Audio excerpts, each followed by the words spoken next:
Greetings, BUSN-1360 Software Apps for Business Students. I'm Dr. McGrory, I'm your instructor, and wow, do we have some tools that are going to be great for you today. In Word Chapter 5, as you know from the Sim book, you're going to learn about working with reports. That includes citations, both the inline citation as well as your works cited or references page or bibliography, how to do an index, how to do a table of contents. All these things can be done automatically. Word can automate those processes for you, making life so much easier. You're going to learn how to collaborate with others in Word. That includes putting a sticky note, a comment, directly in the document so that somebody can see what you're talking about, and how to track the changes. That helps you by eliminating the need to say, in this paragraph, I deleted this sentence, and in this other paragraph, I deleted this word, and I added some text here, but I deleted. Oh, what a nightmare, right? Just turn on track changes. By the way, these are carryover skills, meaning this is going to work in Word, this is going to work in PowerPoint. So if you're doing a group presentation with your classmates, these tools are very, very effective. You're going to love it. So let's get started with our skill review 5.1. These tools, by the way, are helpful to you not only in academics. These tools are used in business, so much of our work now is virtual or remote. Even if you are on site, you probably have colleagues that are in different buildings, that are in different locations in the city, in different states, perhaps in different countries. So being able to use these tools, really a lifesaver. Now you know that you need to create a folder. You need to plan and be organized. So I have my Word 5 folder. I've already downloaded my start file, and I've downloaded my Adobe Acrobat solution file, right? I need to download Adobe Acrobat, the free reader, so I can easily look at that. Now, I've already opened this, so let's look at this. Look at the stuff you already know that makes this report look really great. Wonderful cover page here, decorative, professional. I've got the author's name in here, and remember that's probably in there as the field for author name, so it makes it easy. Nice formatting for my title and subtitle. Here's this table of contents. And if we correctly used our headings as we prepared this report, Word can generate this table of contents very easily, which means you do not have to keep up with these page numbers. Word can update these page numbers. You'll tell it to do that simply because it knows where that heading is, right? So it can generate and maintain this table of contents. As I scroll down, oh, I see a little yellow highlight here, and it looks like there's a sticky note there. Well, the author of our textbook, it tells us in the instructions and the solution file, he's already done this, type a little note there, read through again, look for errors and typos, right? Maybe your teacher puts a little note in there to you to do that. Maybe this is from your supervisor. Maybe you're the supervisor and you're telling one of your employees, could you just check this again? You know, make sure there's no errors. I'm scrolling through, I'm seeing this, I want to make sure I didn't miss anything. This subtitle here, and this is what I was looking for. Look at this. This says that the previous sentence is actually paraphrased from Luke and Schwartz in a 2022 article or something, source, in a 2022 source. So I want to first of all explain to you that there are two required pieces to any citation, and citations are necessary not just in the academic world. Citations are very necessary even in your professional work. Imagine if you go into a manager's meeting and they say, how are the production numbers this week? And you say, oh, they're up, they're good. Based on what? Says who, right? That's the common question that you ask. You say, says who, right? Another question that you ask is, so what? In other words, how is this important? But says who is addressed by the citations. So you would have to say, Well, here's the report that shows our numbers. In other words, you would cite that. You would reference that. You stand on your data. As a supervisor, as a manager, that's what's going to keep you accurate. It's going to give you integrity as you discuss your results, and it's going to make you very trustworthy because people know you brought the receipts, right? You are backing up your work. So that's all that a citation is. Don't stress about it because Word is going to make this so easy for you. This is a field. You're going to tell Microsoft Word, here's where I got this information. You're going to say, would you please put a inline citation right there? Word's going to do it. And then another thing that Word is going to do for you is it's going to provide the bibliography.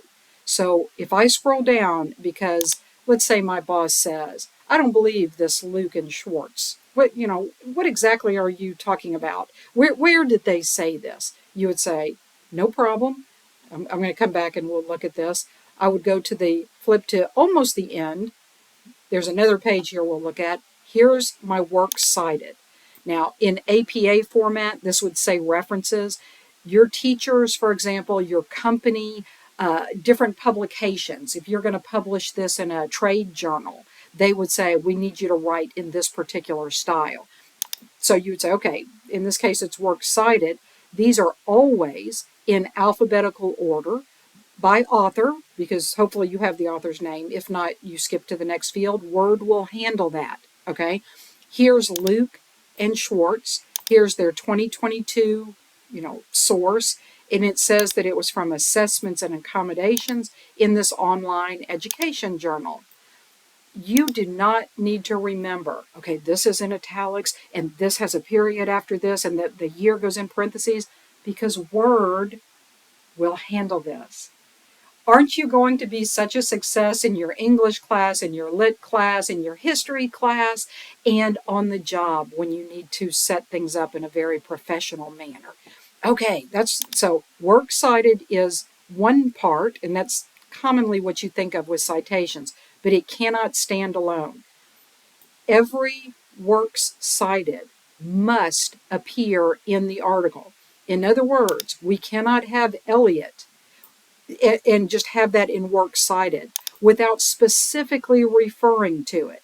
In other words, I don't want to know everything you read. I want to know what is in the document. Did you use Eliot? Did you use Johnson? Did you reference specifically Kettler?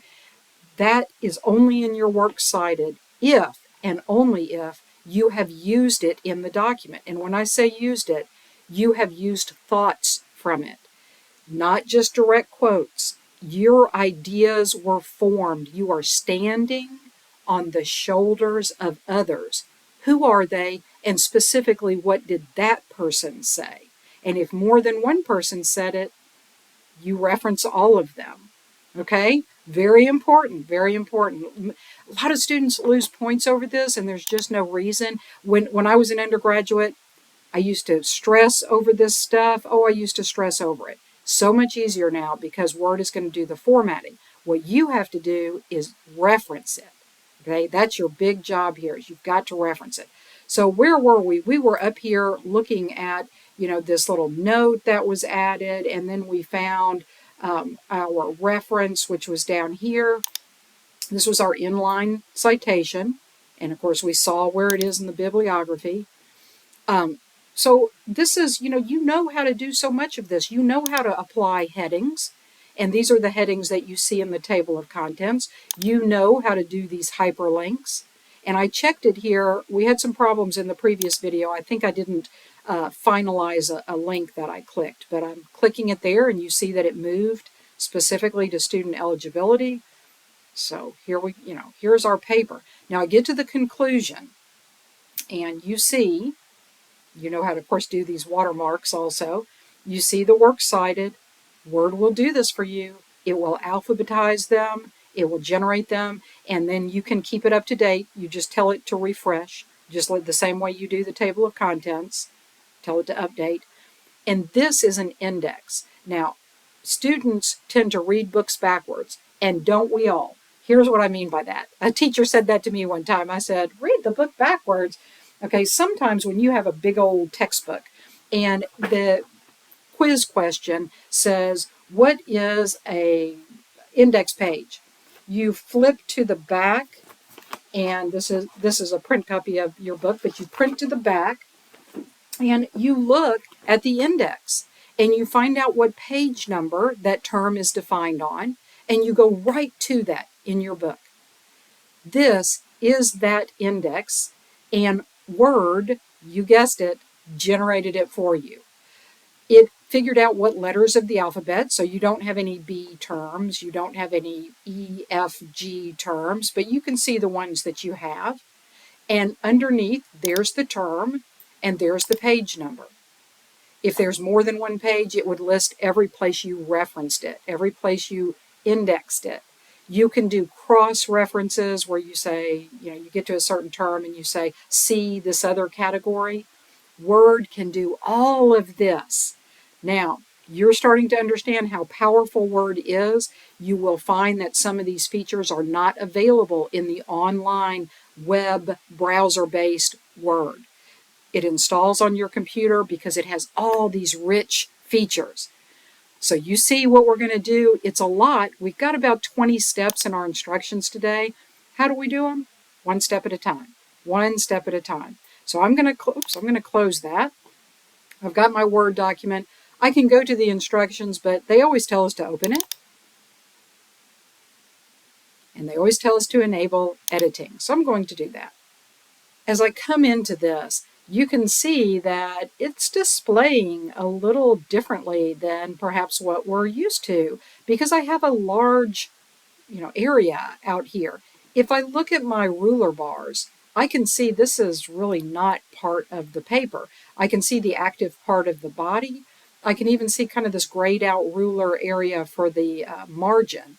This is totally separate. So before I go back to the instructions, if I scroll down here, and this is page 1, remember the cover page doesn't really count as a page of the document, and it looks like perhaps this page was intentionally left blank. There's my footer. And as I look further down here, what I'm seeing is a note. And this particular note was generated by Microsoft Word. It tells us that it was Catherine Swinson who caused this note to come into being. And the reason for this note is that this heading, this was changed to heading 1. So we can quickly see that. Now, we are going to start doing some of this, but you need to kind of understand what you're looking at. As I continue up the paper here, there are other changes that have happened in this document that are shown. This word particular tasks is stricken. It's red and it's got a mark through it. That tells me that somebody wanted to delete that. And instead, they just wanted the word tasks there. So they added that word in.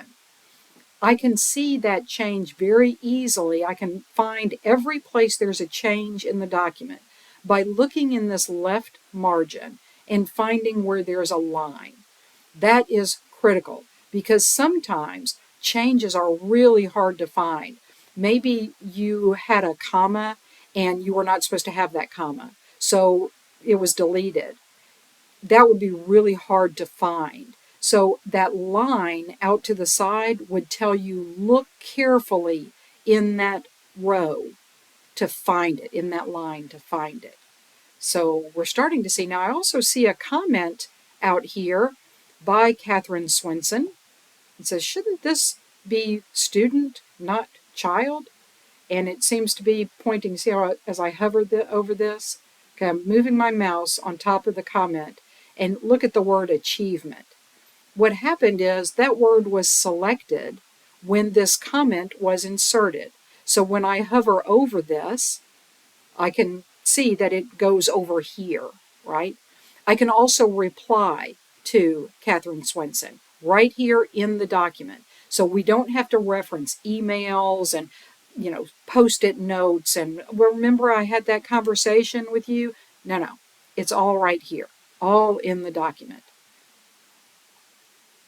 Okay, so you can see here is the continuation of that. I just want you to see the document because we're about to accept or reject some of these changes.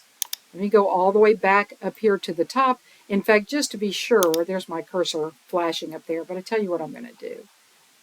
I'm going to click any place in this document, Control Home, to let the computer move me to where I need to go. So you see my cursor flashing. Now I'm going to make this screen a little smaller so we can have it side by side with the instructions. Perhaps the best way to do this is for me to pop up Chrome to bring that forward so that we can see that. And I've downloaded the start file, downloaded the solutions file. Before I upload, we have to do the work, right? So let me do this. Remember this button here, the Restore button. And one of the default settings is this side by side. So I'm going to do that. Now, I might have to change back and forth and make this full screen because some of the buttons that we're working with are going to be hard to find. So, we'll see. Okay, so for example, right away, I'm going to make Chrome big. So what are we doing? In this project, we're going to work on a research paper that's all about alternative assessments for students. We're going to use a lot of our skills, tracking changes, adding comments, accepting and rejecting. You are definitely going to want to complete the sim book before you move into this chapter. So those are all the things we talked about. What is step number 1? Open the document. What is step number 2? Enable editing. Now, step number 3 says that we're going to track the changes. So maybe I'm in a study group, maybe I'm in a team at work, and we're going to work on this document, and then you're going to send it back to me. So I'm going to turn on this track changes feature so that I don't have to make notes about what was changed and what wasn't changed. It's on the review tab in the track changes group. As soon as we do that, I'm going to move to this other section of the document. What is an alternative assessment? And I'm going to delete a sentence, and then we'll see how Word handles that. Okay, so I'm in my side-by-side settings. So across the ribbons here, I go to Review, and on the Review tab, it says go to the Track Changes, or Tracking group. So as I look across these groups, you can see they're all collapsed. As I continue going along, I see the Tracking group. I click the drop-down box there, and it says to track changes. Now, this is one of those two-part buttons. I can simply click on the top to accept the default. They didn't specify anything else, so I'm just going to click Track Changes. In this version of Word, and I just clicked that. See how it's depressed now? Like the button has been pushed down. If I were instead to click on the lower part of the button, I have a choice here. I can say Track Changes for everyone. I can say Track Changes, just the ones I make. Or I can even lock that tracking. Locking can be really helpful. If you're going to send a contract to a client and you say, here's our proposal, please mark this up. You may want to lock the tracking on that. You can put a password on it so that the lock tracking stays on. Make sure you remember that password. It may be enough just to turn it on because you're collaborating here. You're not out to get anybody. You're saying, make these changes and send it back to me. Then, of course, you review the change. I can see that by clicking the top part, the default Track Changes button, it kind of put a little border around the icon for everyone, so it's tracking changes for everyone. So that should be turned on now. Okay, so we did this first step and second step. It says now move to what is an alternative assessment.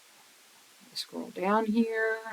What is an alternative assessment? And I see this note over here on the side, Catherine, and I am supposed to select this first sentence. All of this brings us to.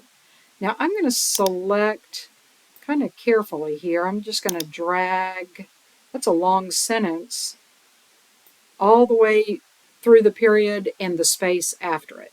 When I have that selected, notice that Luke and Schwartz Our inline citation is a different shading than the rest of the selection. It's a field.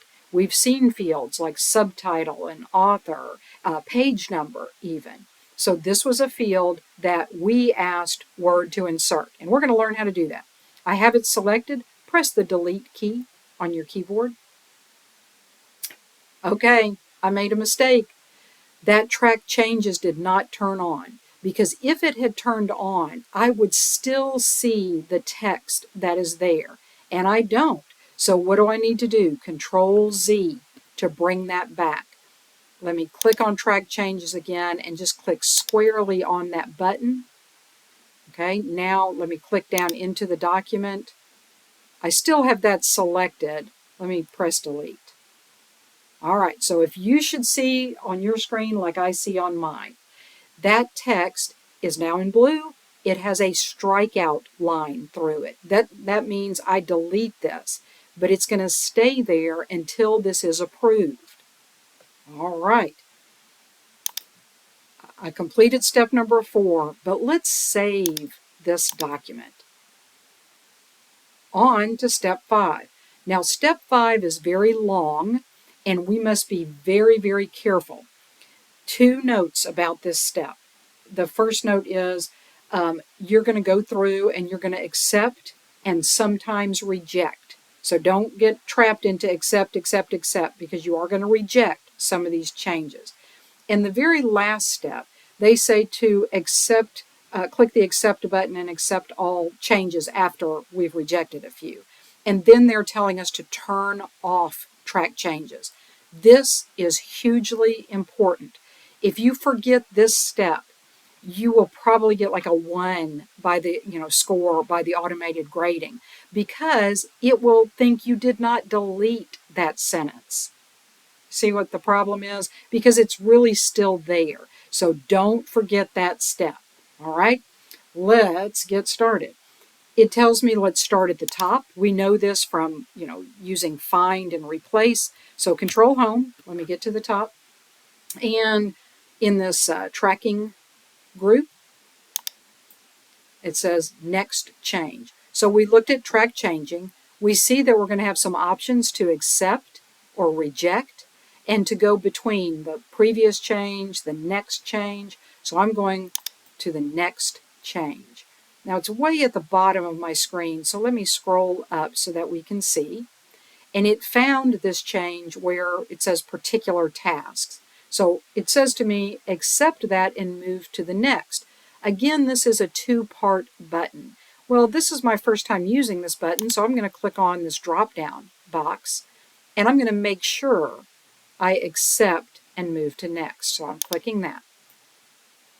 You see how it got rid of the text that was there because it was deleted, and I accepted that it was deleted. Now I'm on to just tasks. And so for the next item, it says accept the insertion of the word tasks. I now have chosen what that button is going to do. So just click on the top part of the button, and you see it accepted the word tasks, and it moved to the next part. All right, now this was where Catherine formatted this as a heading 1, and we're going to accept that and move to next. This is where we deleted that sentence, and if I make sure you're following these instructions, because that is the last part that we're going to accept. I'm going to scroll up to make sure you can see. So, No Child Left Behind Act. This is some formatting that Catherine put in, and we're going to reject that. So this time we're going over to this reject button. I'm going to use the bottom half, reject, and move to next. And this is where Catherine was kind of wondering about the word choice here, right? Student or child. And so what does it tell us to do in our instructions? We rejected. Let me click this so we know where we're at. We did so many of these. We did all the accepts. We rejected that first formatting. We rejected the deletion, right? And then we rejected the formatting, but we have not, I'm sorry, we have not done this one yet. Reject and move to next. So we're going to reject that, and we can use just the top part of the button. And it says click reject button arrow and select reject change to reject the insertion of the word child. So we rejected that. Okay, now it's moved us all the way down to this child area here. So under student eligibility, what did we do here? We rejected and we rejected. And at this point, it says click the accept button arrow and select accept all changes to the remaining documents. So under tracking, if I click on this drop down, it says accept all changes. Now, I see the next step says turn changes off by clicking the track changes button. See that I could do this all in one step. I could do this all in one step. I'm just going to go ahead and follow their instructions. I accept all changes. Okay. Now, did you see what happened there? I accepted all changes. These notes have even disappeared. See how there's no notes out to the side about those changes? And then it finally tells me, see how the track changes button is still pushed? Push that again. And now see how it's not shaded? That means it's off. And if you're not sure, you can use the little drop down box, and it's trying to prompt me to turn that back on. I don't want it. I want it off. Just click away someplace. Track changes has been turned off. Very important. Turn that off. Save that work. On to step 6. In step 6, it tells me that we're going to reply to a comment. Well, now, where are these comments? We're going to have to find that. It does give me a note here. Let's see, click the reply button in the first comment. Note, your version of Word may be different and you may not see the reply button. And if that's the case, click inside the reply text box and proceed to the next step. So you do have some alternatives. You should see the reply button if you're on this correct version of the software. Okay, let me make this full screen again. When I made this full screen, it doesn't look like it did at the start. In fact, now I can see multiple pages. Well, let me zoom out, make this a lot bigger. Okay, I still see one page at a time, but what I don't see is that extra box off to the side. That's kind of interesting. Well, it got rid of that box where it was displaying comments about changes, like, formatting change, that type of thing. As I continue to scroll down,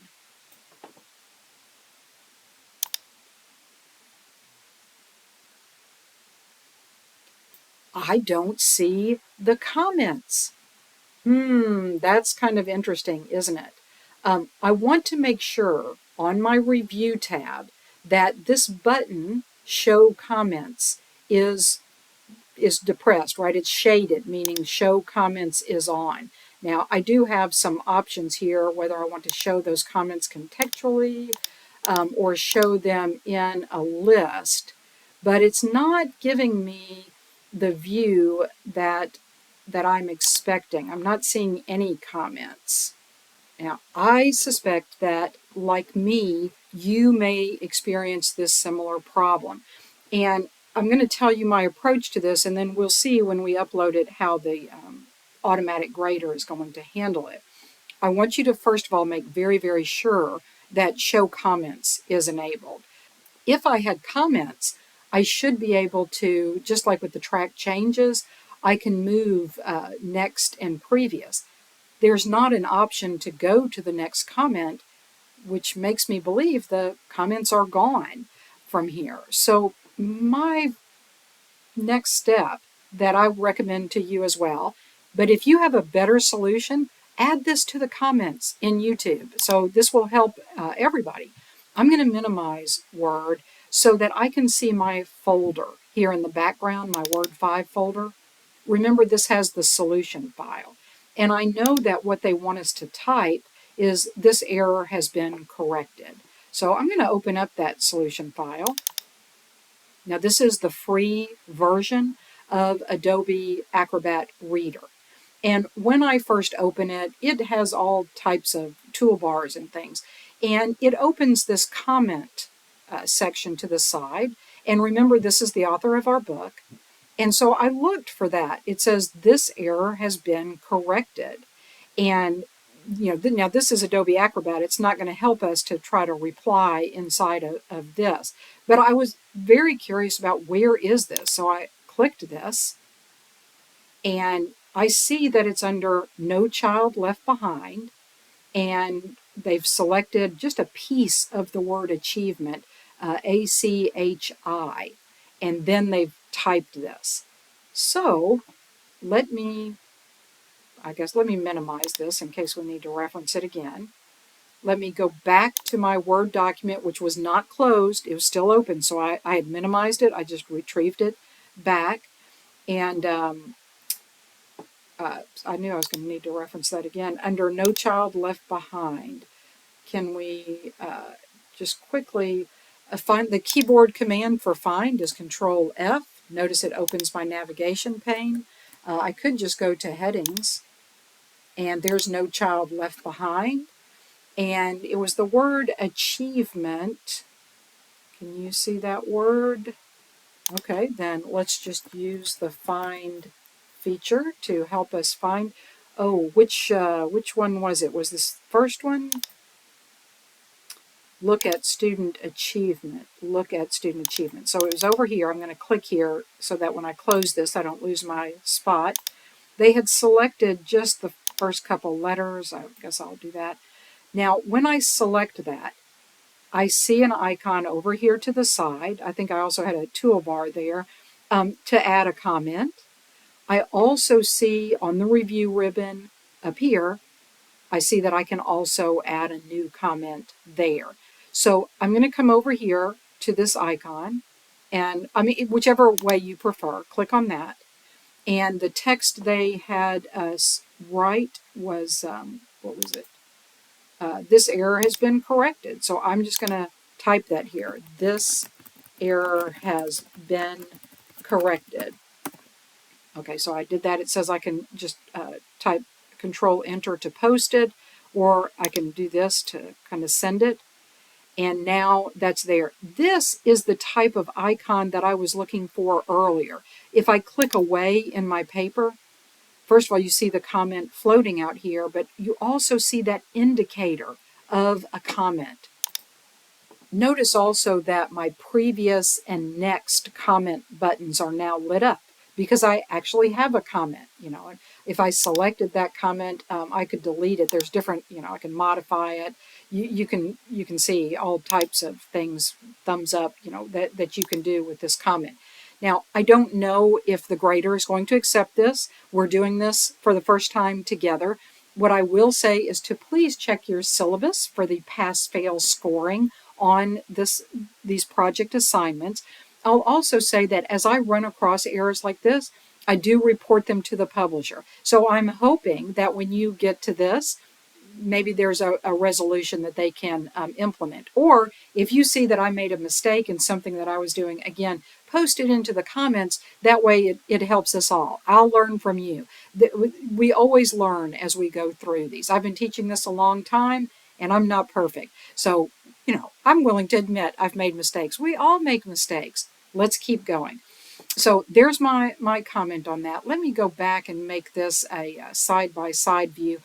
I like the Word, I'm hovering, I like the Word document to be on this side, and I like Chrome to be over here on this side. So we added that comment. Now I zoomed in a lot, and you can see with a split screen that makes it a little harder. So I'm going to zoom back out. There's my comment though. I did this, and I did that. And again, I tried to post a reply, but didn't find the comment there. So there we go. Let's go on to step 7. Place the cursor at the end of the introduction heading, at the beginning of the document? Well, first of all, let's just go there. Control Home to get to the top, scroll down, Introduction, place my cursor at the end of that heading. On the Review tab, already there, in the Comments group, click New Comment, and we're going to type this text. And notice how it's keeping my name associated with this. So, read through again, looking for errors and typos. I'm typing it exactly the way they have it there, and then I need to post it. You can either press Control Enter or use this little paper airplane button. There it is. Save that work. Have we been saving? We need to make sure we save. So we did each one of these steps. Excellent. On to step 8. In the first paragraph, under Introduction, select the word pick in the second sentence. Now this is so tiny. I have to say I'm having difficulty seeing that. I'm going to tell you what I do. Click anywhere in. Control F is find. Pick is the word I'm looking for. So you see it highlighted it. Make sure I tend to double click over here to make sure it's active and selected so that as I close this up, I don't lose my place. So they said, get this word. This is in the second sentence. And on the Review tab, they want me to use my Thesaurus button. And they want me to scroll down. Okay, so some of these choices are nouns as designated by the letter N. Some of them are verbs, like harvest here. Now here's select as a verb, and that is the category they want us to look in. If yours is not expanded, make sure that you do expand it, and then you'll see the word select as one of your many choices. And when I hover my mouse over the word select, I can see a small arrow here, and I want to choose to insert. And did you see that it replaced the word pick with select? Close the Thesaurus pane. Let's do that. We've done some good work. Let's save that. And let me check those as done. I noticed that my yellow highlight is not following, which means I forgot to check one of these boxes. There it is. There it is. So we did that. We know we did that. That yellow highlighting is very helpful, I find. So step number 9, on to step 9. We're going to add an AutoCorrect. Now, in your sim book, you learned about AutoCorrect, and typically when we type a word incorrectly, AutoCorrect is the feature of Word that automatically changes that word. Sometimes you don't even notice that it changed the word so that it's spelled correctly. A great little trick that I believe they talk about in your sim book also is if there are certain words that you type frequently, maybe it's the name of your company, and maybe that name is very, very long, you can come up with an abbreviation. Now, you want to use an abbreviation that is not a word. You know, you wouldn't want to use THE if that's somehow an abbreviation for your company, because every time you type the word the, then AutoCorrect would change it. But if you come up with an abbreviation that you can type, AutoCorrect can be used as a shortcut tool to type something very long. As a matter of fact, you could maybe have a whole sentence.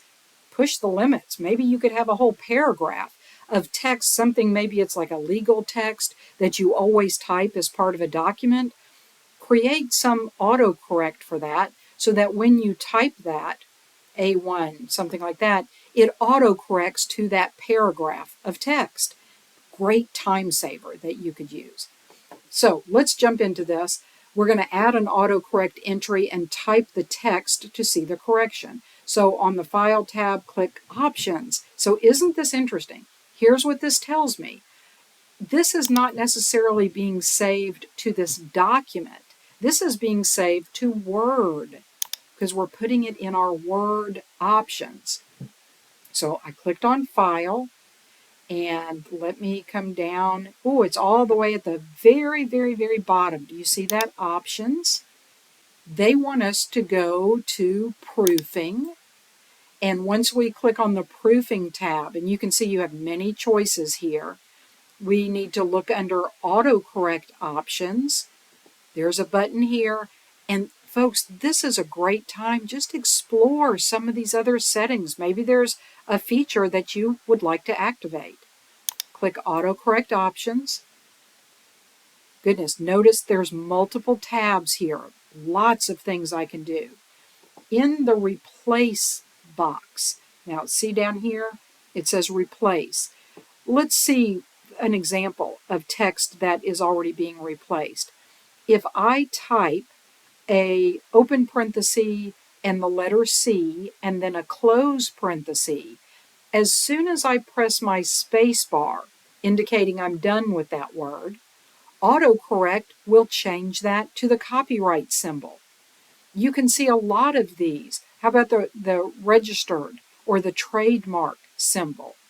All types of things, even some emojis that they have there, even arrows. I have to say I use this a lot. If you do a less than sign and then you type 2 hyphens after it, as soon as you press your space bar, it will change to an arrow. So I don't have to go find that symbol to insert it. So these are the autocorrects that are already happening. And you see, look, this is a really common typo. You mean to type the word about, instead you transpose, and these letters are commonly transposed, so they already have this built into Word. Our instructions are to add to this list. So we're going to misspell the word accommodations.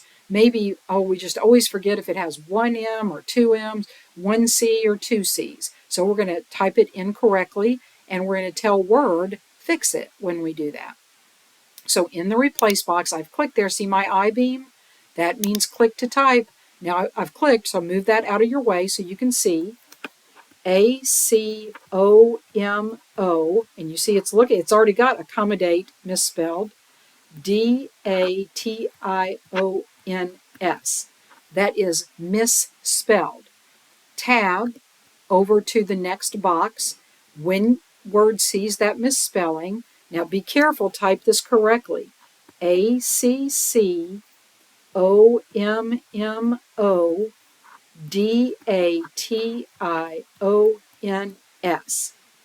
Once you verify that that is spelled incorrectly over here and correctly over here, click the Add button.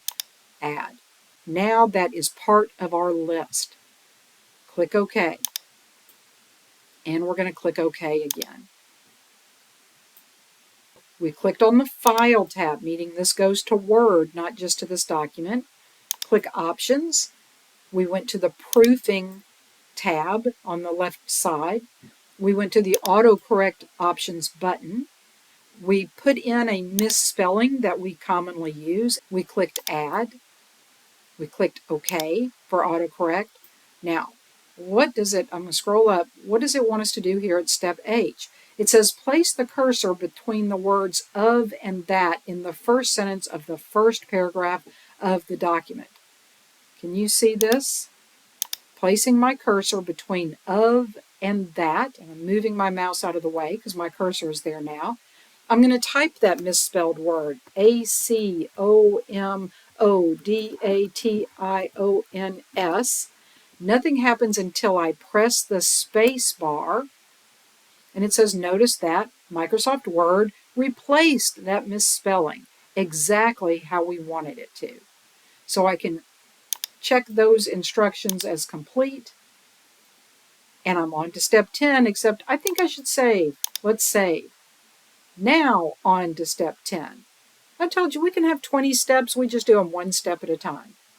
Now we're going to insert that table of contents. You're going to love this. I will emphasize it's based on the headings. We must consistently use heading 1, heading 2, heading 3 in our document so that that table of contents will correctly form. Okay, so insert a table of contents. It says place the cursor at the beginning of the blank second page. Now, they say second page. This is the blank page, page number 1. Now I do want to place my cursor here.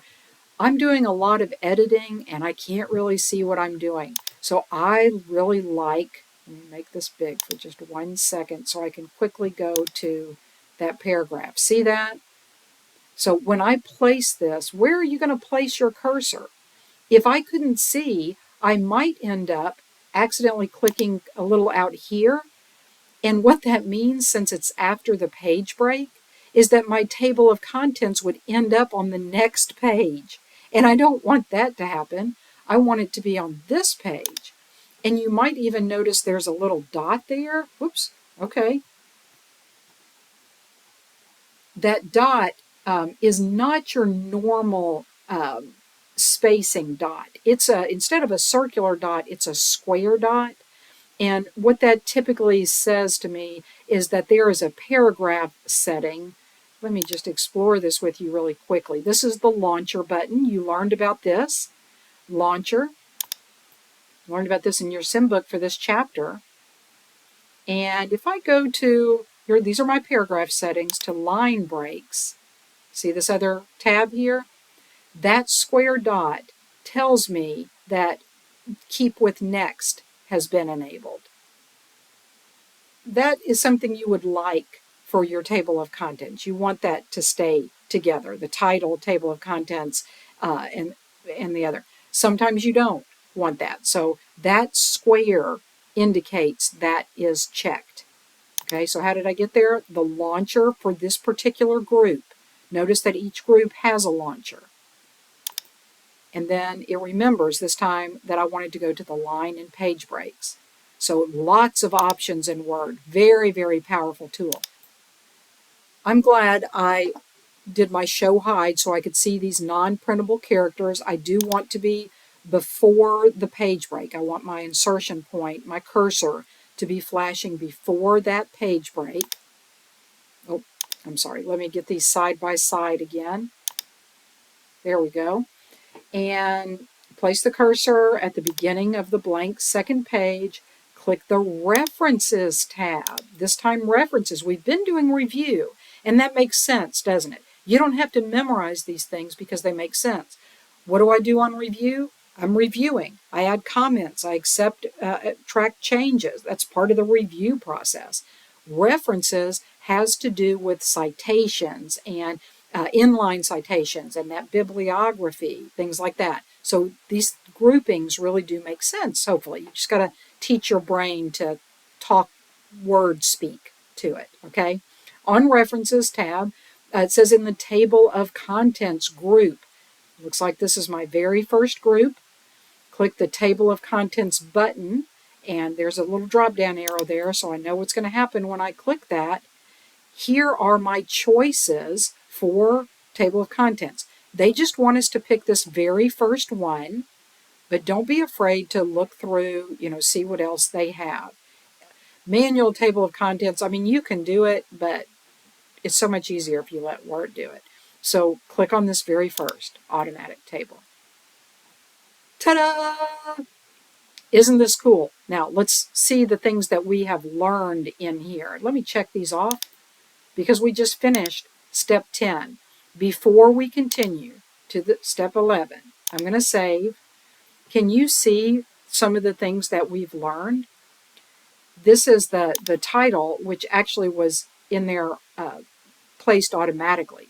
When I click inside this, can you see that this is a field? This is a giant, maybe we should say a control. This is a giant control, right? So everything in this box, Word is handling. We can see, these are our headings. Remember we applied those styles and their headings? That arrow, those arrows are tabs. Nobody hits space, space, space, space, space, space, space. Oh, can you imagine? If you change the font after you've done spacebar a million times, it'd be all messed up because the space of Times New Roman 14 is going to be much larger than Calibri 10. Okay, so you don't want to use the space bar. This set your tabs, and it used a tab so that those page numbers are just so nicely aligned over here. Isn't that just beautiful? Now, if you were to add another heading to your document, or you decided that modified achievement standards needed some extra, verbiage, and it was so much verbiage that it put who will benefit onto page 4. You might come back here and notice that who will benefit still says 3. If that happens, you click on this button, Update Table. Word is updating the table of contents. Select one of the following. Update page numbers only. Update the entire table. Well, I'm going to go ahead and do the entire table. Nothing has changed, but maybe I added another heading. And if so, I need that to appear in the table. Boom. Done. Isn't that just awesome? I just think that's the greatest thing since sliced bread. Save that work. You've got that table of contents. It's automated. It's great. Oh, I keep forgetting. Let me put this side by side again. I forget that. There we go. Okay, so we finished step 10. On to step 11. Footnotes. Footnotes. Very important tool, very handy tool. It says navigate to the No Child Left Behind section of the document, which happens to be on page 2, which is the very next page. There it is. No Child Left Behind section of the document. Place the cursor after the word state in the first sentence.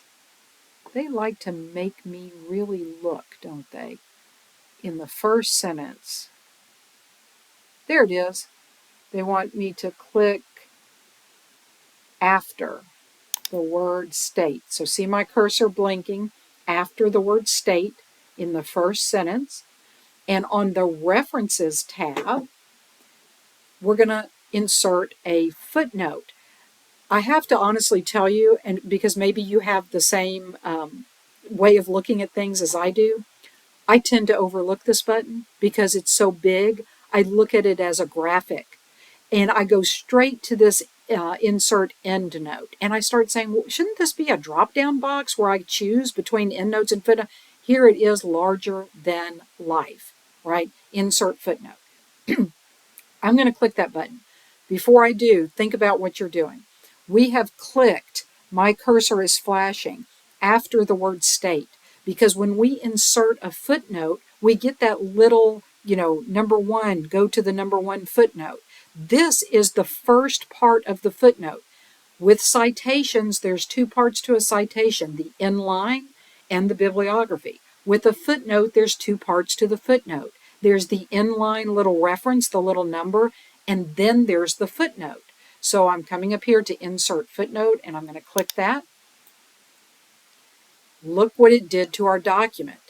First of all, it inserted this mandatory 2-inch line that separates the body of the document with this footnote area. Also, underneath that little 2-inch line, there is a little bitty number 1. It corresponds to little bitty number 1 following state. Even as I add more footnotes, those numbers will be automatically synchronized. Please don't do this yourself because you'll have to constantly manage those numbers. If you added another footnote earlier in the document, this should become then footnote number 2. Word will handle that for you automatically.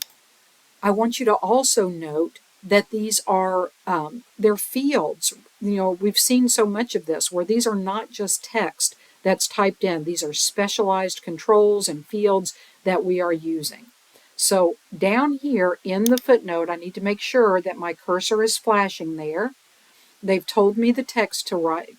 It's Ohio, check your capitalization, Ohio State standards have been used in this paper, period. That is now in the footnote. Now, one thing that I'll kind of mention to you, just the voice of experience, double check on your home tab that your font, I need to make this big again for just a moment. I can see the font here. See my, if I select any place in that text, this is Calibri 10. Footnotes can be of a particular style. If I click in the body here, notice this is Calibri 10. So you don't want these to be mismatched in your paper. Make sure that your fonts are very consistent. So we did 11A, we did 11B, and we did 11C. I think we should save our work. I'm going to scroll up on to step number 12. This looks like a biggie. In the Modified Achievement Standards section. Now, where is that? Modified Achievements. There it is. I'm going to scroll down a little further. There's our note. Scroll down a little further. Place the cursor before the period in the second sentence of the last paragraph of the section. Okay. Whew. Second paragraph, last sentence. Place the cursor before the period in the second sentence of the last paragraph. Okay, first of all, let's see. Here is sentence number 1, and then begins sentence number 2, and it looks like it ends right here. And so I need to place my cursor before the period in that sentence. I'm telling you, sometimes following the instructions is the hardest part. This is the sentence ending with scheduling. Do I have it right? Yeah, scheduling, presentation format, or response format. So we've got that. On the References tab in the Citations and Bibliography group, References tab, Citations and Bibliography. Now look at the default right now. It says MLA.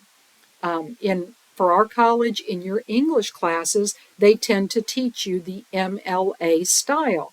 There are subtle differences between that style and in business, the style that we tend to use is the APA style.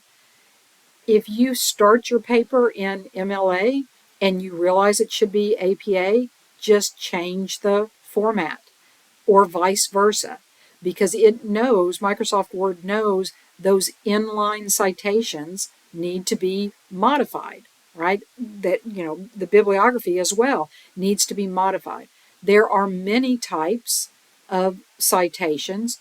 Some universities may use this Turabian model.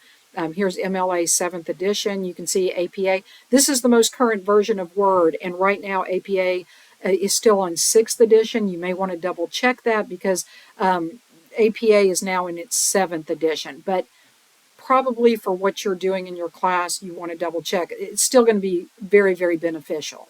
So lots of different things. They didn't tell me to change that, so I'm going to click that drop-down box again to get rid of that. Okay, I've got my cursor flashing down here at Format, and it says on the References tab, Citations and Bibliography, click the Insert Citation. Insert Citation. Look at this. These are entries that have already been added. They're sources. Remember Luke and Schwartz? These sources have already been entered. We can, and we're being instructed to add a new source. You are going to love this. Once the source has been added, all we have to do is click it. If you paraphrase that sentence, here's what we mean by paraphrase. You got an idea. You read that and you said, oh, okay. Even if you felt that you knew that before, says who? Stand on the shoulders of others. You felt like production was up last week, but says who? You said, well, I think it's obvious that the assessments have to match the students' needs. Says who? I know it's obvious. Says who? This is the question that is answered by a citation. And this is what gives you integrity, what gives you trust, right, and authority in your work, because you are standing on the shoulders of authorities. Pretty smart. Add new source. First thing we need to understand is what type of source is it? And you can see there are kind of a couple go-tos. If you don't see the type of source you're looking for, chances are it's going to match, and there is a little bitty scroll bar over here, it's going to match close enough with one of these that you can, they even have a miscellaneous. But I tell you, I've always been able to find what I need. 9 times out of 10, I'm also going to tell you it's typically some kind of website. Now, it might be a website. It should be a website that is reputable. I could publish a website tomorrow. It does not mean that I know what I'm talking about, okay? If it is a conference proceeding published to a website, don't use website necessarily, use conference proceeding, okay? So try to match with what is appropriate for this. Huge mistake that I see oftentimes, a student will say, will cite in a paper, I got this idea from this book. Really? In the course of our assignment, you read these 3 books that you're using as reference, you read all 3 of them. Maybe you did, but I suspect you read a section of the book, and that's okay. That's okay. Just say that you read a section of it. Now, they want us to say this is a journal article, and watch how the information that I have to give changes. Journal article, there it is. So what do I need to give? It says for the author, I need to enter Pamela Johnson. Now, obviously, this is going to go into our information as last name, first name. And depending on the exact fields you enter, Word could figure this out. It understands first name space last name. It understands that. If it gets confused, you might have to use this edit button. You might have to delete the way it fits. See how it put Johnson, Pamela? And you might have to put in last name, first name. Some authors use their middle initial. You could put that there, right? You can move up and down because you might have different authors. So, the first author listed is important. That typically means they contributed, they were the driving force behind it, right? They're the leader in that research effort. So keep that edit button in mind. If it's a corporate author, you don't want it to be rearranged as Johnson, Pamela. If her company name is Pamela Johnson, you need to maybe check that corporate author box so that it will stay consistent. Another trick that you can use, because sometimes you do have to trick Word a little bit, you can just type it all on the last name line. That way it won't break it apart because you're telling it the field is last name. Little tricks. Let's see. The benefits of, this is what going to be the title. So the title of the journal article is The Benefits, capitalization, folks, very important.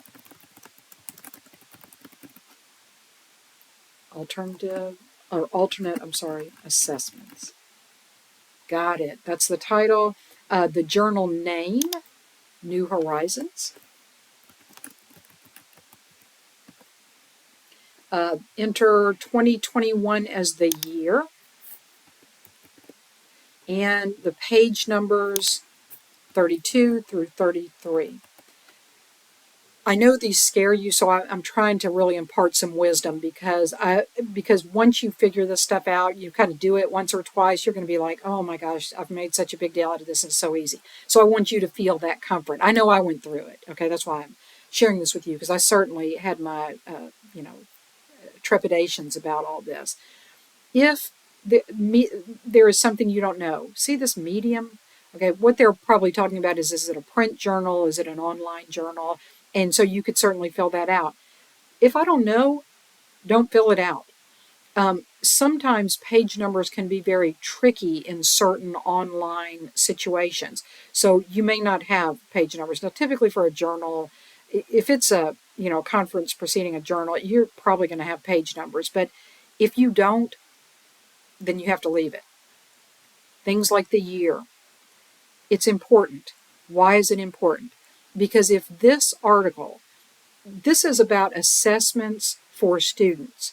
If you are citing to me something about assessments and maybe accessibility for different types of perhaps disabilities, if you are citing something that is 10 years old, it is probably not relevant anymore. I am looking to see if that is current. In a research paper, it should only be maybe 2 years old. It should not be older than that, unless it is what we would call a seminal work. In other words, is this so groundbreaking? This is the study that everybody points to because it was a major breakthrough. In that case, yeah, point to it. It's from 1992. Absolutely, if it was groundbreaking research that it came through. But think of the field of education. Think of computers, technologies, assessments, simulations that we have now that we didn't have in the past. Assessments have changed. If you're citing something that's 5 years old, 10 years old, it may not be relevant anymore. So you have to weigh that. You're going to have to think about that. Okay. But the year is important. The year is important. You should know the year. What if you say to yourself, but this was online and I sure would hate to lose that web address? Well, oftentimes you will find this additional field. See, show all bibliography fields. If I check that box, do you see how, I have all kinds of fields now that I can add. Look at all that. It's putting these red stars because it's saying this is a recommended field for this type. I could change it at this point and I could say, nope, it's actually a conference proceeding, and it would change the information that is recommended. It wouldn't lose any of my information, which that's really nice. But see down here at the bottom, I use this a lot. I'll check this box, show all bibliography fields, and I'll copy and paste the URL, which is the web address of where I found it. Especially today, especially in business situations, if I'm saying, listen, I read something in Forbes, I read something in on a news, in the news. Here's where I got that information. I read something from the Journal of Higher Education, something online. Here's a current article. Let me put that URL in there so that you have it, regardless of the source type, because I want to keep that information in my database. And all this is a database of cards, catalog type cards. This is your quick reference information. You're going to love this. Got it all in there? Click OK. So what have we done? Push back from the trees. Let's look at the forest. What have we done? If I click Insert, see this Insert Citation? Look at my references. There is Pamela Johnson. She's been added in. I think we're going to see that in just a minute. My sources are all right there. So step number 12, we did this step A. We inserted citation. We added a new source. We did step D, and we explored it because we're learning while we're earning points, and we clicked OK. On to step 13. Now, I have not saved my document. Let's make sure we do that before we continue. Navigate to the Who Will Benefit section, which I see is a little further down the page right here. And it says place the cursor before the last period at the end of the second paragraph in the section. Place the cursor at the last period at the end of the second paragraph. So this is paragraph 1. This is paragraph 2. At the end of the last period at the end of the second paragraph of this section. So I think we're talking about oops, I clicked in the wrong spot. This is the sentence ending with validity of the alternate assessment. So I've got it. Do you see it down here? Validity of the alternate assessment. And it wants us to make sure we've clicked before the period. So I'm between the T of assessment and the period. Remember to use your arrow keys if you're having trouble clicking in exactly the correct spot. If you're having difficulty finding the text, Control F will open that navigation panel. Use that to find the exact text. I hate when I miss an instruction because I've done something in the wrong location, and you may catch me in one of those errors. I try not to, but you might find that I did. On the References tab, make sure you're on Insert Citation. Stay away from Insert Footnote. That button keeps calling to me. Make sure you're over here at Insert Citations. Click on that drop down. Go to Pamela Johnson. Click. How easy was that? Now, that is MLA format. It just simply says Johnson. What if I said, oh no, I'm supposed to be in APA format? I can change APA. Look, for Johnson, that's how it's formatted. It includes the year so that I can see it very quickly. Isn't that something? That quick. It's a database. It displays the fields of the database that are appropriate to that. Save that because that's pretty cool. So step 13, we did the navigate. We went to references and we inserted that. How much time have we spent stressing about how to format that when the whole time we're typing it in Word and all we had to do was insert citation, add a new source, and then once we added that source, it's there for us, and just wait till we get to the bibliography. Change the reference style of the document. I didn't even look ahead because I was showing you this, but we know exactly how to do this. Style, APA, and we already observed how it changed that. That's done. Save that. On to step number 15. Now, this is cool. We're changing what we're doing. We're not doing references anymore, the citations. We're moving on to an index. It says navigate to the No Child Left Behind section. Select No Child Left Behind, the No Child Left Behind act in the first paragraph. Now, where was that? Was that down here or was that, I feel like that was up a little higher. Yeah, so I'm just going to control F, which brings up the find box. Here's headings, No Child Left Behind, and I'm going to close this now because I'm going to close all parts of it. Delete that, close this. Remember, we made some changes to this earlier. It was underlined, and we rejected that formatting. So it says navigate to this No Child Left Behind section. Select the No Child Left Behind NCLB. So we're selecting all of that. Okay, notice that they selected the last closing parenthesis as well. And you may be having trouble, like me, selecting that. You might have to maybe start at the other end. It does select the space after it. So I don't know if we're supposed to have that space selected or not. If we're just supposed to select that one part, which is what I believe, I'm going to tell you a trick. Select just that part. Notice I do not have the closing parenthesis. I know I need it, and I need to select very precisely. Do we know any ways to select? Holding our Shift key down and use the arrow to move one space to the right. As long as you had that Shift key held down, remember it's from starting point to ending point. If you prefer, click before the N and No, hold your Shift key down, arrow all the way across. What I'm doing is I am not selecting the space afterwards. We'll see. That may be a problem, but I have a feeling we're not supposed to. So navigate to the No Child Left Behind in the first sentence in the first paragraph. On the References tab, this time, we're looking at the index group, which is way over here. And in this index group, we're going to mark the entry. So click that Mark Entry. Now, what we're trying to say is, if somebody flips to the index and they look for No Child Left Behind, we're going to point them to this page number. Okay?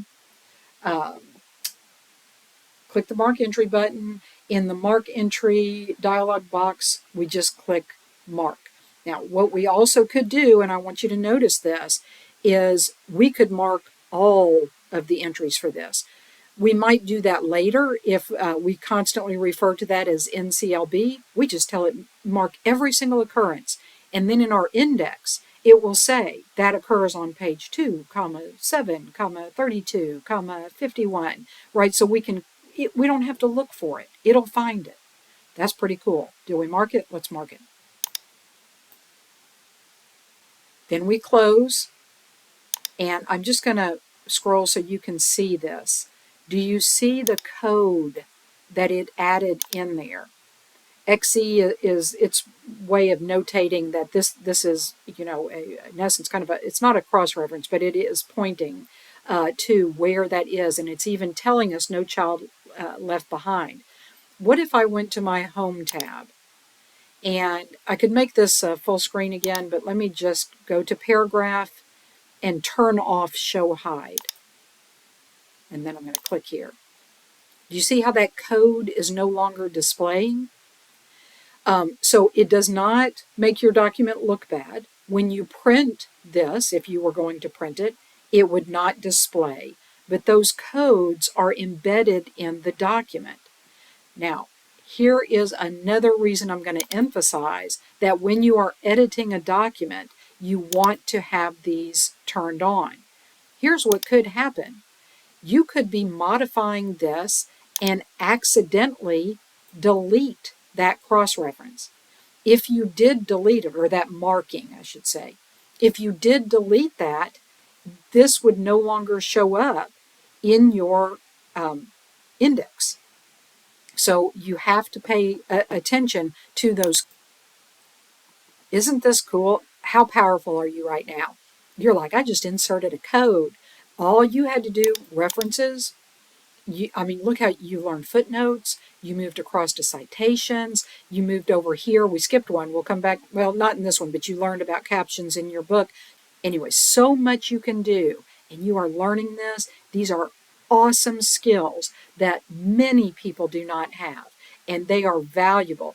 And when you put on your resume that you know Microsoft Word, you want to make sure that your potential employer understands. You may want to provide samples of your work in a portfolio, like a digital portfolio.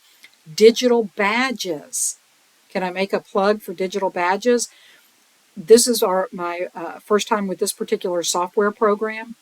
When you score 90% or above on your chapter assignments, SimBooks, for example, and the skill projects, then SIMnet will send you a digital badge. I encourage you to think carefully about creating a LinkedIn professional portfolio. Control what you display, but display those digital badges so that as employers are looking for people with certain skills, you're not just saying, oh yeah, I know Word. No, look at what I know, because they can check that digital badge to find out all of these skills that you learn. So I really encourage you to get that digital badge. All right, so let's see. So we saved that, and we completed step 15. On to step 16. Hide the formatting marks in the document. As you can see, I do not do this in advance. We do this together so that as I encounter problems like that comment box not displaying, that we can address that in real time, because critical thinking and problem solving are key. So I just showed you this, and that's exactly what they're now asking us to do. Click the Home tab. In the paragraph group, click the Show Hide button to hide the formatting marks, and we saw that. I guess we could hide those again now. I'll hide them before we submit it because I need to see what I'm doing. On to step number 17. Here we go. Add a bibliography to the document. Oh, this is one of those things you stress over. So we did the little index. Now we're back to citations. APA, MLA, all those kind of things. We're doing APA, right? So we're worried about that bibliography. Every citation has two parts. The inline citation, which we've already added, right? We added Pamela Johnson. We added a source. We inserted that inline citation. Now we have to do, in APA, it would be references at the bottom. I think they're going to use works cited. Place the cursor at the end of the document. So what am I going to do? I'm going to click inside my document, and I'm going to Control End. Now I'm at the very end of the document. Click the Layout tab, and in Page Setup Group, click the Breaks button. We've been here before, haven't we? And we're going to insert a page break. Goodness, look at all we did. What could we have done instead? Control Enter, because if Enter by itself makes a new paragraph, a new line, Control Enter is magnified. Control Enter, let us create a new page. Did you see that? Use your Control Enter, folks. Now you're on this new page because your bibliography needs to be on a page by itself, no matter what. We don't want it sneaking back up here into this empty space. Control Enter, force it to a new page. Okay, so we did the break. Click References, and let's see, under our works cited, under Citations and Bibliography, see this little Bibliography button? Here are the different ways that we can do this, and they have asked us to choose Works Cited, so that's what we're going to do. Alphabetical order, it has Pamela Johnson in there. We don't spell out her first name in the Works Cited. Word knows that. Word knows exactly how to do that. And so there it is. If we did not know, okay, should New Horizons, should that be in italics? Where do I put the page numbers? Do they go at the end? Is that a comma after New Horizons? You don't have to remember all that. Word will format that correctly based on the type of source that we said that it was, which was a journal article. How cool is that? How cool is that? Save that. I do want to show you one more thing. Let me look ahead, make sure they're not about to say the same thing. If I click in this, remember when we looked at the automatic table of contents earlier? It was a big block field like this.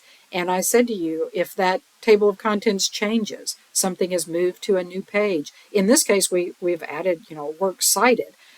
We might have to update that table of contents. The same thing is true for your Works Cited. If you have added another source, now what do I mean added? If the only thing you've done is come up here to insert and add source, but you have not created an inline citation, better not be in here. The first thing that your English teacher is going to do is they're going to look at your Works Cited, and they're going to look in the document to find that reference. They're also going to look in the document, and every time you cite something, they're going to look in the Works Cited. You say, they would never do that. How easy is that to do? Control F, find. I'm telling you, it's a real easy check. It has to be in both places. It cannot be in the body and not in the Works Cited. It cannot be in the Works Cited and not referenced in line. If you didn't use it, you didn't use it. It cannot be there. But you say, but I read it. If it influenced your views on that paper, and it probably did, then that sounds to me like you forgot to cite it in the paper. So you need to cite it in the paper. Okay? I know, but this is going to make it so much easier. I am going to show you one more thing, because this happens to me, and it might happen to you as you're working on an English paper or a history paper. You see the greatest source ever, right? And so you quickly come up to references, and you say, let me add this, because I don't want to forget. So you come to add new source, and you say, it was this great, remember I've got these options here, I can scroll down. It was the greatest website. The author was, I don't know, it was Mickey Mouse.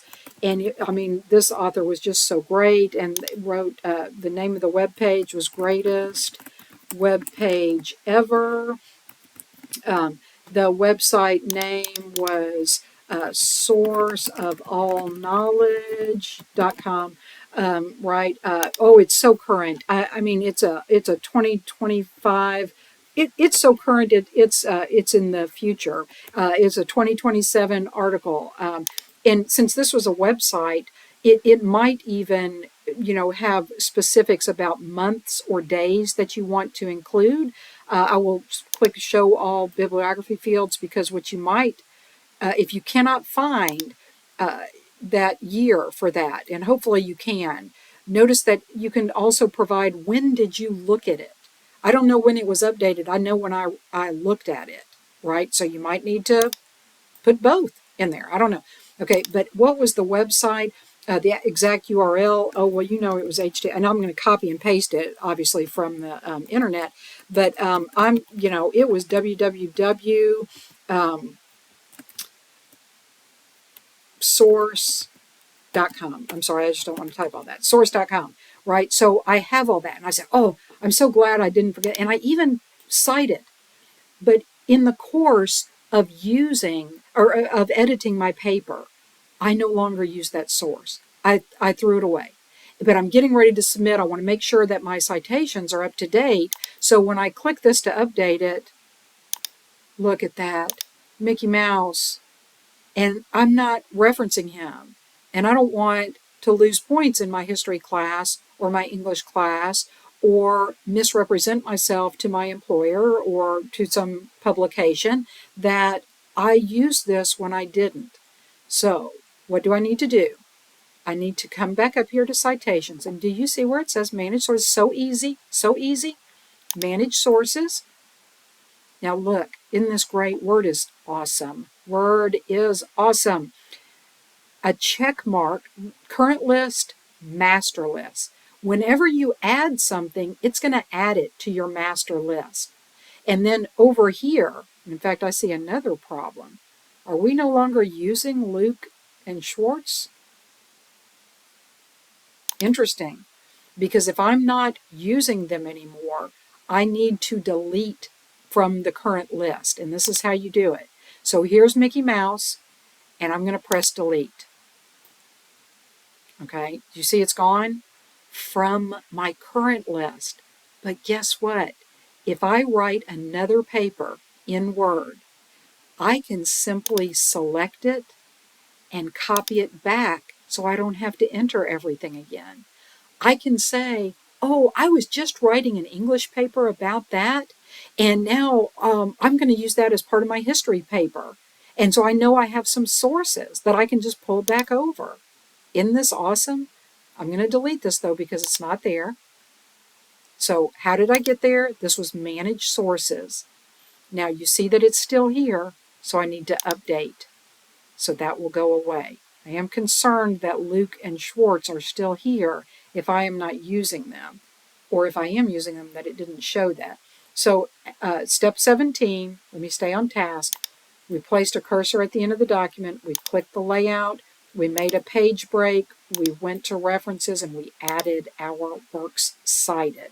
So save that because that's really good work. And on to step 18. And folks, this is the homing stretch, right? So now we're going to create that index, right, that we saw, the A, B, C list of those words. So verify the cursor is on the empty line under the works cited. So see, we're going to click. See where my cursor is flashing? Works cited is not selected. What are we going to do? We're going to insert a page break, Control Enter. That's all those steps are done. Scroll down. You can go through the menus. If you're a true beginner, go through the menus because you're learning, and I completely respect that. Step 18, references in the index group down here.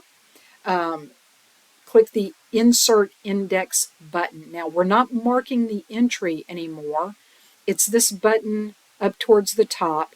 Whenever you see this little exclamation point, that means update. So remember, as we insert these groupings, these fields, these controls, we might have to update it if the index changes. So I'm going to click that Insert.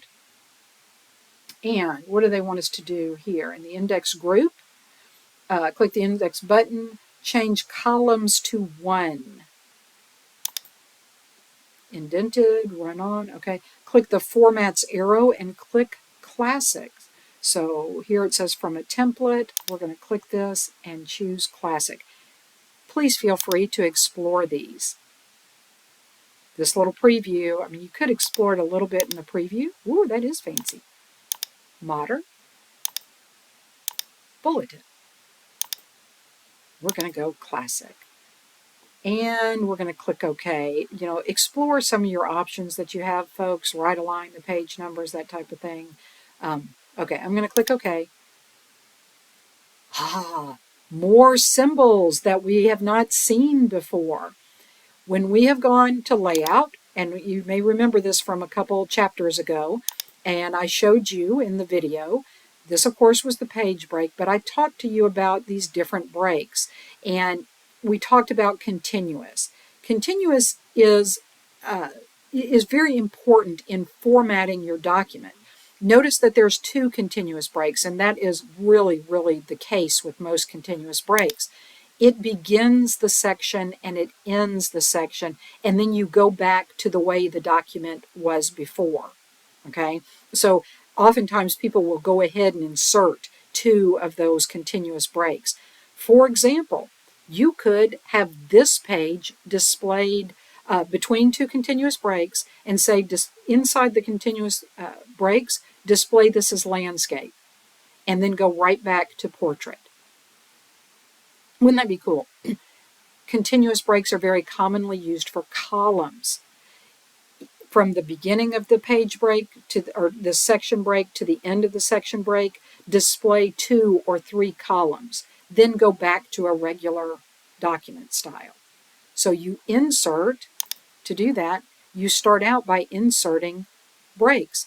Page numbers also rely on these breaks. Remember, sometimes we don't want a page number on the cover page or on certain pages. Have you ever seen a document where the first couple pages of a report are Roman numerals and then it changes to, regular 1, 2, 3?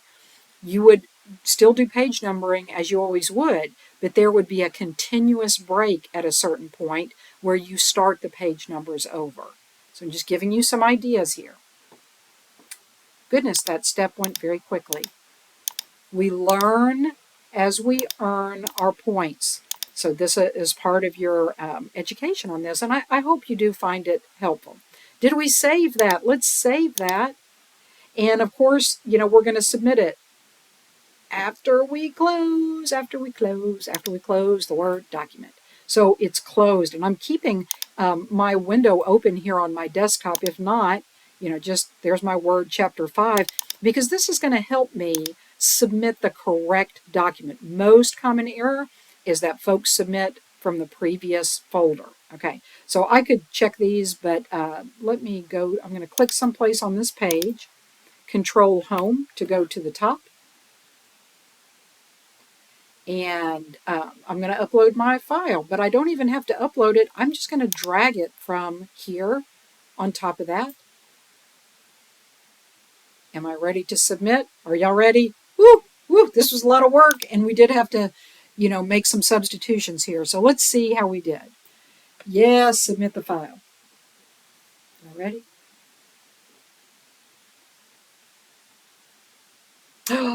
Okay, we have some mistakes. Let's look and see, because maybe we can correct these. So, okay, I got, an 88. I don't think I'm satisfied with that. So let's see. And I'll try to mark these in the video so that you know and don't make these same mistakes as I do. Remember, this is the solution file. So as I scroll down through this,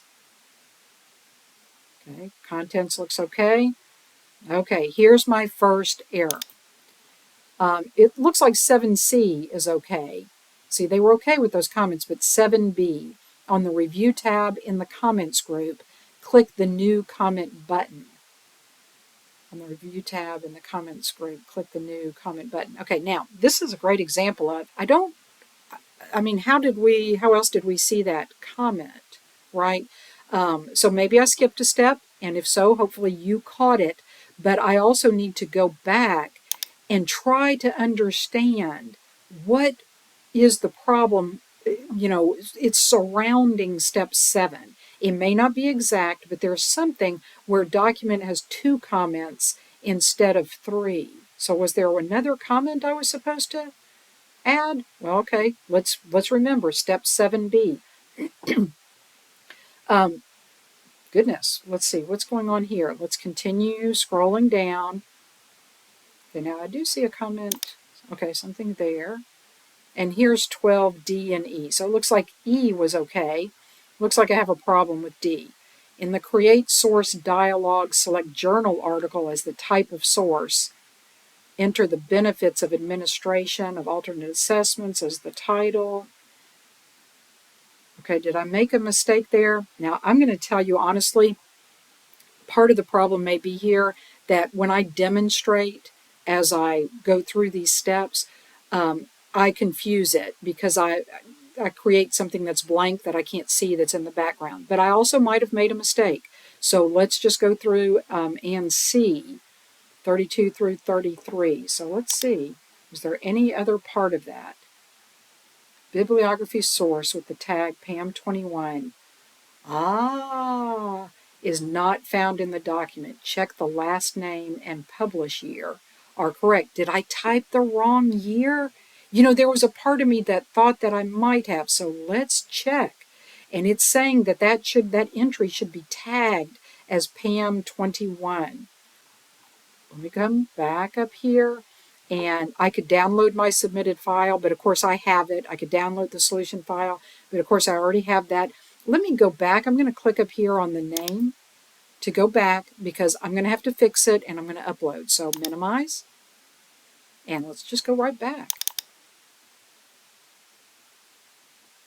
So probably the easy thing to check, let me go to my references and, let me maybe get into the part of the paper that has the references. And let me manage, we were just talking about this, manage sources. There's my Pamela Johnson, and well, it says 2021. Let me edit. Look, I tell you what I bet it did. As I went in to edit, it went ahead and did the last name, first name source. So what you saw is that the program was looking for Pam 21, and instead it found John, J-O-H. I'm going to change that. I'm really glad we're seeing this together. Maybe I should tab out of there to make sure that it took. I'm going to click OK. You want both sources. What it's talking about is my master list as well as my current list. Yes, I want both of those updated. Close. Now, I'm going to save this. I know I have one more mistake that we need to figure out, but let's just see if that solved the problem. So I'm closing. I'm going back to Chrome. Let me make this smaller again because I like to just drag and drop onto the upload file. Yes, I'm ready for this grade to be perfect. Come on. Y'all ready? Look at the difference that made. Look at the difference. I'm in that 90 percentile now, which is so important. Okay, and as I look down here, I've made some progress. So again, let's look at this. Something about these comments. 7C was okay, but all problems seem to point to 7B. Now, I have to be aware it may not be 7B because this says the document has 2 comments instead of 3. By step 7B, I should have 3 comments, but maybe that comment was supposed to be in step 7A or 6A or 3. Okay, this is where it's not always precise, so I'm going to have to put on my critical thinking, problem-solving hat. Let me go back to the skill review. Let me scroll down. Okay, 7A, and on the this was a new. Oh, I think I did skip that. I'll try to mark that in the video, folks.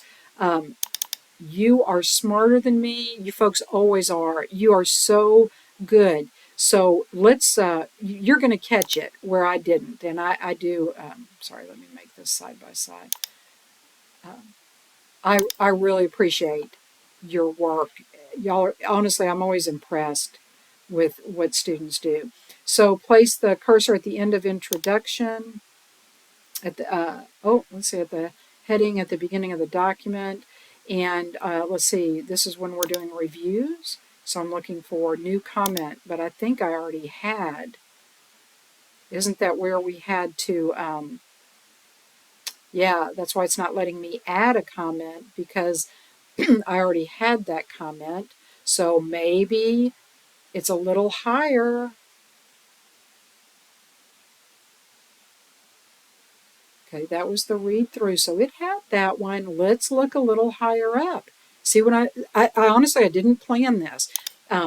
So I'm looking in step 6, click the reply button in the first comment.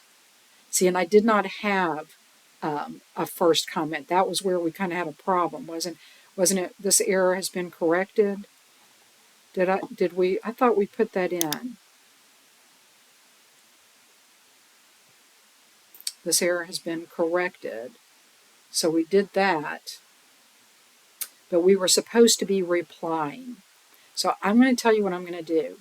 I'm going to click and I'm going to type the exact same thing. This error has been corrected. Let's just see. I'm going to try that. Because it's the count of comments that is not correct, and I'm sure the location is also part of that. So I closed Word. I'm going to try to submit this one more time.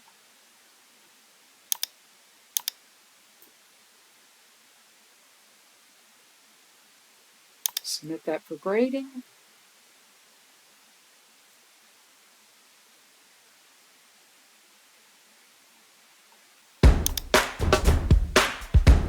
I have to do a dance. When you go through something like that, you say, oh my goodness, I want you to, y'all just do this. Just do this. Big old hug. Excellent. Okay, so I will try to notate that on the slide. I'll also report it to the publisher, so hopefully we get this resolved before you get to it. This is a when I say brand new release, it's been out days, okay? So I'm here to help you, I'm here to support you. Thank you so much. I know this has been a long one, but I hope you learned a lot.